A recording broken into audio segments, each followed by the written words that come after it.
সংসারটা গ্রাস করার জন্য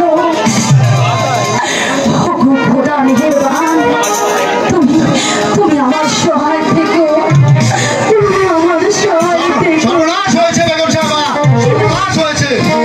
কি হয়েছে সেনাপতি মশাই? আপনি তাই বলতে পারেন। রমণীর প্রেমে পড়েছে।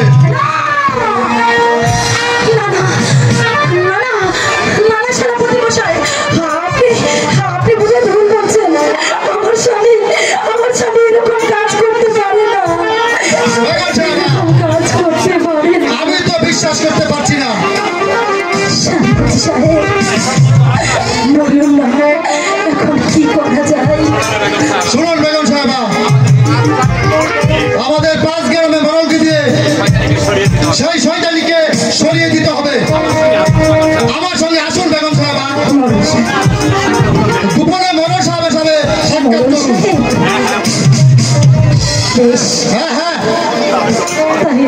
তাহলে তাই চলুন সেনাপতি মশাই। আগে আসুন বেগম সাহেবা। চলুন। মেহেরবান খোদা, তুমি আমাকে কি শোনালে? কেন তুমি আমার মাথার উপর আকাশ ভেঙে ফেললে? কি অপরাধ আমি তোমার কাছে করেছিলাম খোদা? তার ফলে তুমি আমাকে এমন কঠিন শাস্তি দিচ্ছ কেন? আপনি এত নিষ্ঠুর কেন?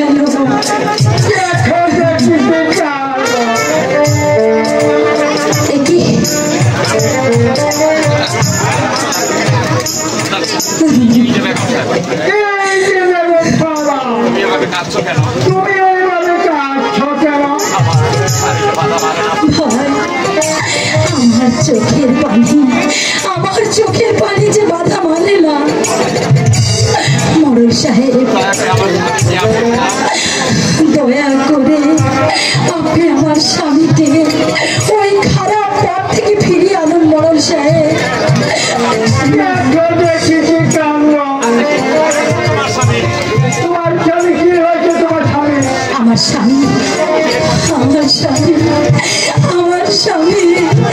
আমার স্বামী দ্বিতীয় বিয়ে করতে যাচ্ছে।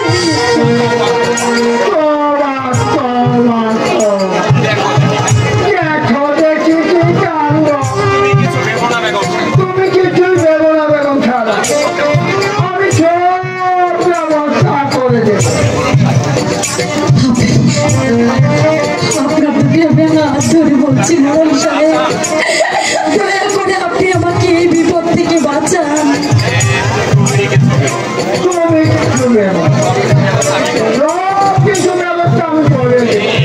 মরল সাহেব, আপনার এই উপকারের কথা আমি কোনোদিন ভুলবো না মরল সাহেব, কোনোদিন ভুলবো না।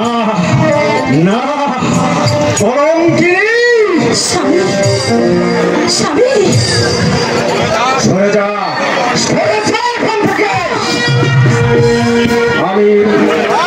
আমি তোকে বিয়ে করে জীবনে মস্ত বড় ভুল করেছি।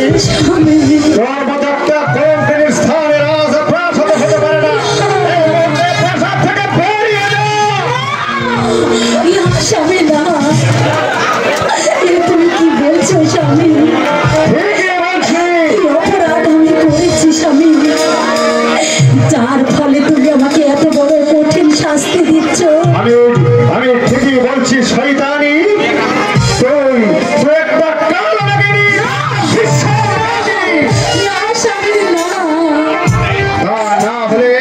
আমার অভাব তোমার একটা কুচক্রি মরলের সঙ্গে ছি ছি ছি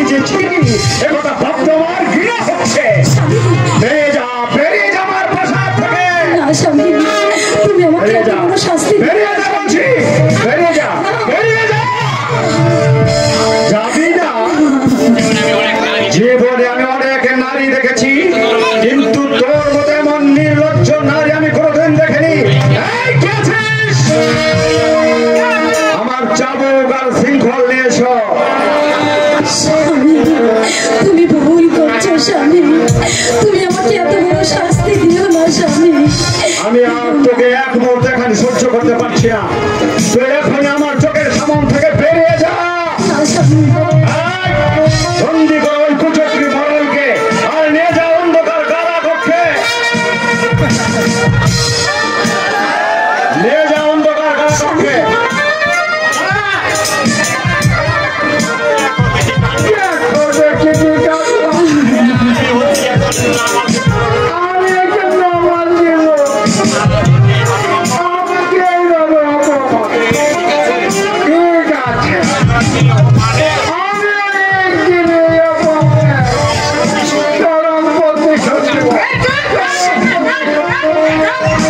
বেরিয়ে যা, বেরিয়ে যা।